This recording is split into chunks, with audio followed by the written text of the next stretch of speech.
السلام علیکم ناظرین، علم ریاضی کیا ہے؟ ہم میں سے بہت سے لوگ جب اسکولوں اور کالجز میں جاتے ہوئے ریاضی کو پڑھتے ہیں تو بہت سے لوگ اس سے بور ہوتے ہیں، بہت سے لوگوں کو دلچسپ لگتی ہے، لیکن آپ کو پتہ ہے کہ علم ریاضی ایک اپنے اندر پوری پراسراریت رکھتی ہے، اور علم ریاضی دراصل حقیقت کا عکس ہے یا خود ایک حقیقت ہے۔ یہ ہے کیا؟ اس میں کیا اور کون سی پراسراریت چھپی ہے، اور یہ کتنا زیادہ اپنے اندر ریاضی خود ایک ایسا علم ہے کہ اس میں جو ہے وہ کیا حقیقتیں یا پراسراریت یا چیزیں چھپی ہوئی ہیں۔ آج ہم اسی پر بات کریں گے۔ میں ہوں زید ملک اور آپ دیکھ رہے ہیں پروگرام سراغ رسائی۔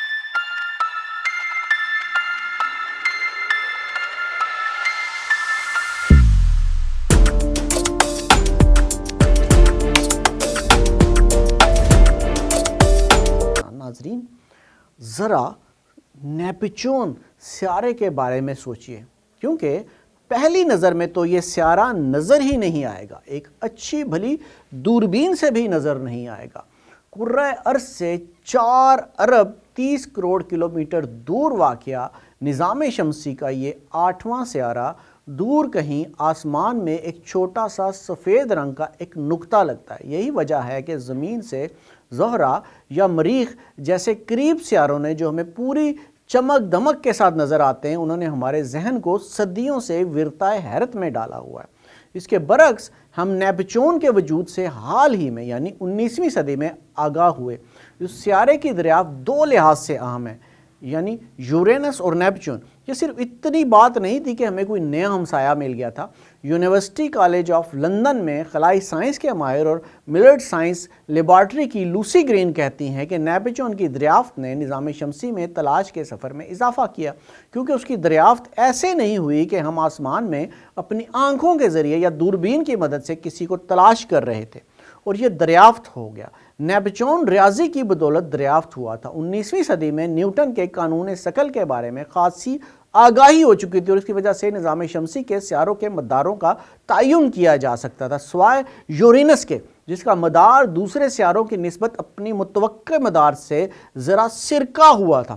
اس وقت یہ سورج سے سب سے زیادہ فاصلے پر واقع سیارہ سمجھا جاتا تھا، اور کچھ ماہرین کے مطابق شاید اتنے زیادہ فاصلے پر نیوٹن کا قانون اتنا مؤثر نہ ہو، لیکن دوسرے ماہرین نے علم ریاضی پر انحصار کرتے ہوئے حساب و کتاب کے بعد سوچا کہ خلا کے اس مقام پر کوئی اور شے ہونی چاہیے جو سورج کے ارد گرد یورینس کے مدار کو تبدیل کر رہی ہے۔ لوسی گرین کہتی ہیں کہ انہوں نے ریاضی دانوں کے ذریعے حساب کتاب لگانا شروع کیا کہ یہ شے کہاں ہے اور یہ کیسے وہاں پر موجود۔ پھر جب انہوں نے ریاضی کی نشاندہی والے خلائی مقام کی جانب اپنی طاقتور دوربین کا رخ کیا تو انہوں نے نیا سیارہ دریافت کر لیا۔ نیپچون کی دریافت نے تاریخی طور پر یہ ثابت کیا کہ ریاضی ایک دریافت شدہ علم نہیں بلکہ ریاضی کا اپنا ایک وجود ہے، اور اسی خیال نے میڈیا میں کے چینل پہ، ایک نجی چینل پہ ایک پروگرام چلتا تھا کراؤڈ سائنس پروگرام کے نام سے۔ اس میں پیرو سے تعلق رکھنے والے ایک سامع سرگیو آرکیا کے ذہن میں کئی سوالات پیدا کیے۔ وہ لکھتے ہیں کہ گلیلیو جو کہ ایک ڈھلوان سے لڑکتی ہوئی گیند کی رفتار بتا سکتا تھا، ان سے لے کر علم طبیعیات کے بنیادی ذرے کے بارے میں ہگس کے فیلڈ تک، جس کی پیشن گوئی علم ریاضی کے ماہرین نے اس کی دریافت سے پہلے کر دی تھی۔ کسی شے کے معلوم ہونے سے پہلے اس کے وجود کی پیشن گوئی کرنے کی یہ صلاحیت بہت حیران کرتی ہے۔ کیا علم ریاضی ایک ماڈل ہے، ایک بیان ہے، حقیقت کا ایک استعارہ ہے، یا خود اپنی حیثیت میں ایک حقیقت ہے؟ ایسے سوالات اٹھانے والے صرف سرگیو ہی نہیں ہیں، فلسفی اس خیال پر ہزاروں برسوں سے غور کر رہے ہیں، اور اس سوال کئی بنیادی اختلافات کا باعث بھی بنا ہے۔ یہ بات اب یقینی طور پر کہی جا سکتی ہے کہ انسان نے علم ریاضی سے کھیلنے کا کام اپنی ضروریات کی وجہ سے شروع کیا، مثلا اشیاء کو گننا یا ان کی پیمائش کرنا۔ تو پھر چلیے یہیں سے شروع کرتے ہیں، اور چلیے اس کے لیے ایک کیک کو مثال کے طور پر لیتے ہیں۔ علم ریاضی ہمیں کیک کے بارے میں ہر بات بتا سکتا ہے، اس کی لمبائی، چوڑائی، اس کا وزن، اس سے کس طرح تقسیم کرنا، یہ سب ٹھوس معلومات، اور ہمیں کیک یہ دکھا سکتا ہے کہ علم ریاضی میں وہ باتیں بھی بتا سکتا ہے جن کے بارے میں بظاہر حقیقی علم نہیں بتا سکتا۔ اگر آپ کیک کا 1/4 یا آپ چلیں 1/3 حصہ کھا لیں تو باقی 2/3 حصہ رہ جاتا ہے، چلیں یہ تو سمجھ میں آتا ہے۔ اور اگر آپ تیسرا 1/3 حصہ کھا لیں تو پھر باقی کچھ نہیں بچتا۔ ریاضی کی کتابوں کے مصنف ایلکس بیلیوز کہتے ہیں کہ ہمیں ایک قدیمی بات کے ذہنی محیط کو بیان کر رہے ہیں۔ وہ لوگ عملی ریاضی کے ذریعے پیمائش کرتے تھے اور گنتے تھے، اور ان کے لیے منفی اعداد کا وجود نہیں تھا۔ آپ جیسے ہی کیک کا بچا کچھ حصہ بھی کھا لیتے ہیں تو وہ ختم ہو جاتا ہے، لہٰذا کیک منفی عدد کی صورت میں وجود نہیں رکھتا۔ لیکن بیلیوز کہتے ہیں کہ یہ ایک ایسا میدان ہے جہاں آپ منفی اعداد کا استعمال کرتے ہیں، اور یہ ایک قدرتی اور معمول کا کام ہے۔ بیلوز دولت کی مثال دیتے ہیں۔ آپ کے پاس رقم ہوتی ہے اور آپ نے کسی کو رقم دینی بھی ہوتی ہے۔ پہلے منفی اعداد کا عملی استعمال اکاؤنٹس اور قرضوں میں ہوتا تھا۔ اگر آپ کو $5 دینا ہے اور میں آپ کو $5 دیتا ہوں تو آپ کے پاس 0 رقم ہے۔ یہ ایک حقیقت ہے، اور یہاں سے منفی اعداد کا آغاز ہوتا ہے۔ آج کے دور میں منفی اعداد کے بغیر سوچنا بھی ناممکن ہے، اور یہ بات صرف قرضوں ہی تک محدود نہیں ہے۔ اب تو ہم حقیقت پر بات کریں، لیکن جب آپ منفی اعداد کے ساتھ کھیلنا شروع کرتے ہیں تو کچھ عجیب و غریب باتیں ہوتی ہیں۔ اگر آپ 2 اعداد کو ضرب دیں تو جواب مثبت عدد میں آئے گا، لہٰذا 1 ضرب 1 = 1، اور اس وقت ایک نیا معمہ پیدا ہوتا ہے۔ اگر آپ اس مساوات کے اس کھیل کو کھیلنا شروع کریں گے جن میں منفی اعداد بھی ہیں اور مثبت اعداد بھی ہیں، تو پھر آپ کو ایک اور صورتحال کا سامنا کرنا پڑے گا۔ بیلوز وضاحت کرتے ہوئے کہتے ہیں کہ یہ کیا مصیبت ہے۔ آپ اس عدد کو کس طرح سمجھ پائیں گے جو -1 کے مربع یا اسکوائر روٹ کے برابر ہے؟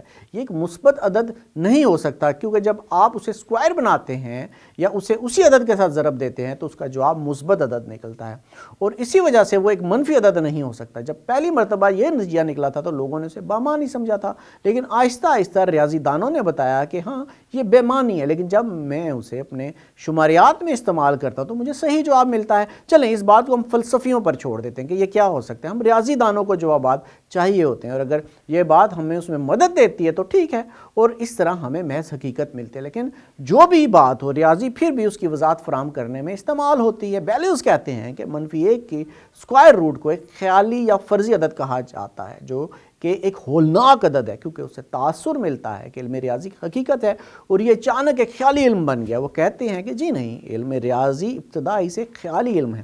ہم 3 کیکوں کے بارے میں بات کر سکتے ہیں، لیکن جو ہم دیکھ رہے ہیں وہ ایک کیک ہے۔ ہم 3 کا انسان نہیں دیکھ رہے، ہم کیک ہی دیکھ رہے ہیں۔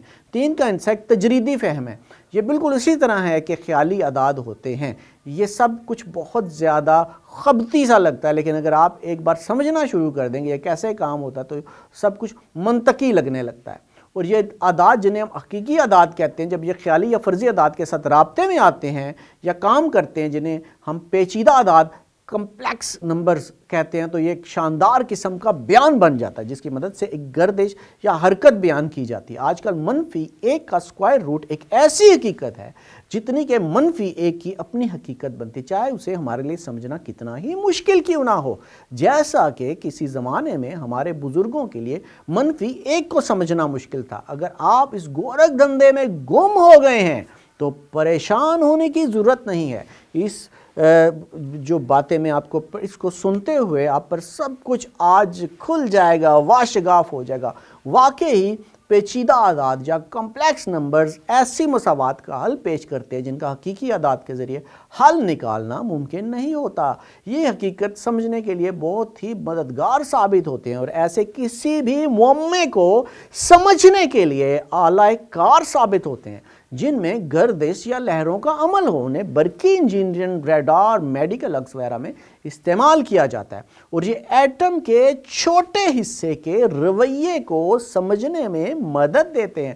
لیکن یہ کیسے ہو سکتا ہے کہ ایک بات جو عمل ریاضی میں پہلے صرف ایک خواب تھا اب وہ دنیا میں اتنی زیادہ اہمیت اختیار کر گیا؟ کچھ لوگوں کے لیے ہنگری کے 20ویں صدی کے سائنسدان یوجین ونگر کا ہونا ہی ایک معجزے سے کم نہیں تھا۔ ونگر نے ان کمپلیکس نمبرز کو سن 1960 میں لکھے گئے اپنے ایک بہت ہی پراثر مقالے میں پیش کیا تھا۔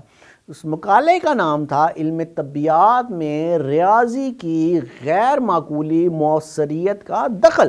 تاہم اگر ریاضی کو حقیقت کو بیان کرنے کے لیے بنایا گیا تو کیا یہ کہنا منطقی نہیں ہوگا کہ یہ ڈیزائن یہی کام تو سر انجام دیتا ہے؟ اس میں نامعقولیت کی بات کیا ہے؟ چلیں کسی ایسے شخص سے بات کریں جو فلسفے اور ریاضی کے میدانوں میں گہرا علم رکھتا ہو۔ طبیعیات کے فلسفے کی ماہر ایلونور کہتی ہیں کہ یہ درست ہے کہ اگر ہم نے علم ریاضی کو دریافت ہی اسی لیے کیا ہے کہ اس سے جسمانی یا ٹھوس نظاموں کی حیت کو سمجھنے میں مدد ملتی ہے، تو یہ کہنا بھی منطقی ہوگا کہ اس علم کو یہی کام کرنا چاہیے۔ کئی ایک ایسے معمے ہیں جنہیں حل کرنے کے لیے ریاضی دانوں نے کام کیا کیونکہ ان کے حل کرنے میں دلچسپی رکھتے تھے اور ان کی کوششوں سے وہی حل نکل آیا جس کی انہوں نے آنے والے وقتوں میں فزکس میں تحقیق اور نئی دریافت کے لیے بہت زیادہ ضرورت پڑی۔ ایلنورونکس 19ویں صدی میں ریاضی دانوں کی جیومیٹری میں دلچسپی رکھنے کی وجہ سے کیے جانے والے علم کا حوالہ دیتے ہوئے ایک دفعہ کہتی ہیں کہ ان کی سب سے مشہور مثال یوکلیڈین جیومیٹری ہے۔ اس وقت یہ سوچا جاتا تھا کہ ہماری ساری دنیا کو یوکلیڈین جیومیٹری کے ذریعے بیان کیا جا سکتا ہے، جو کہ اب اسکول کی سطح پر پڑھائی جاتی ہے۔ مثال کے طور پر قائمہ زاویہ یا اصول، یعنی یہ کہ ایک تکون کے تینوں زاویوں کا کل حاصل 180 ڈگری ہوتا ہے۔ 19ویں صدی کے ریاضی دان یوکلیڈین جیومیٹری کو غلط ثابت کرنے کے چکروں میں نہیں تھے، وہ صرف ایک چیز جاننے کی کوشش کر رہے تھے اور پھر انہوں نے وہ چیز دریافت بھی کر لی، یعنی ریاضیات کے دلچسپ ڈھانچے۔ نوکس کہتی ہیں کہ 20ویں صدی میں جب البرٹ آئنسٹائن کو اپنے نظریہ اضافیت سے متعلق خلا اور وقت کے اصولوں کو بیان کرنے کی ضرورت پڑی تو انہیں نان یوکلیڈین جیومیٹری سے مدد ملی، وہ اس کے بغیر کامیاب نہیں ہو سکتے تھے۔ آج کل ہم سمجھتے ہیں کہ دنیا جیومیٹری کا ایک ڈھانچہ ہے جو کبھی بہت حیران کن بات سمجھی جاتی تھی، لیکن جن ریاضی دانوں نے اس جیومیٹری پر تحقیقی کام کیا ان میں کسی نے بھی پیشن گوئی نہیں کی تھی ان کے کام کی وجہ سے کیا کچھ دریافت ہو جائے گا۔ اس طرح کی پیش رفت ہمیں یہ سوچنے کے لیے تیار کرتی ہے کہ چاہے موازنہ طور پر نہ صحیح، ریاضی اور حقیقت کا رشتہ حیران کن ہے۔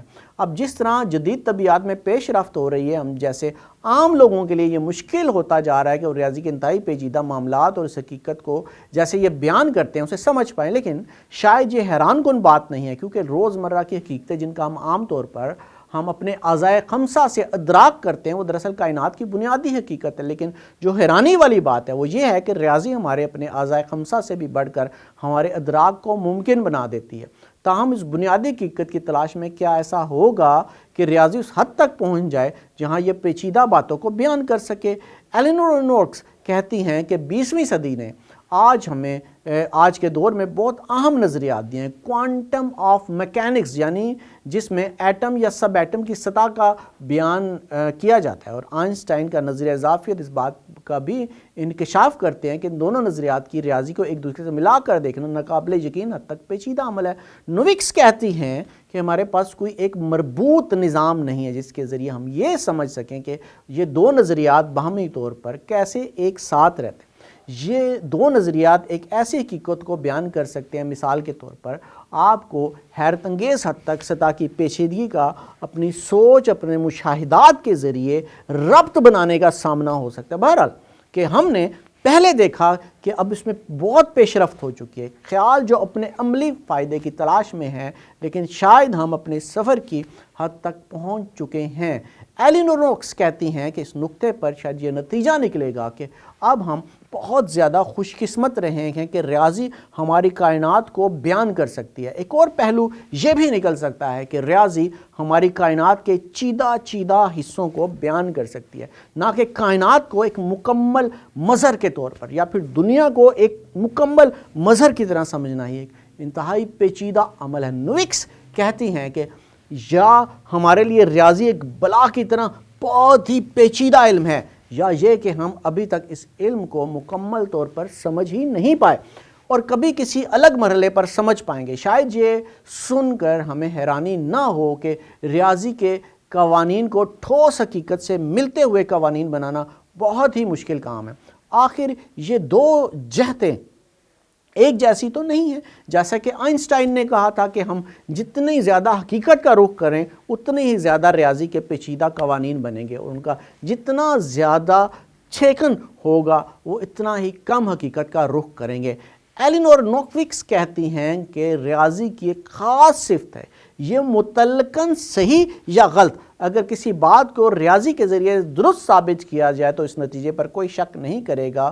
طبیعت کے قوانین ایسے نہیں ہیں، یہ بات انہیں باقی قوانین سے ممتاز کرتی ہے۔ طبیعت کے ایک فلسفی کہتے ہیں کہ ہم اکثر اپنے قوانین کے بارے میں غلط ثابت ہوتے ہیں۔ نیوٹن کے قوانین بہت خوبصورت ہیں، ان کا احترام بھی، اور بعض صورتوں میں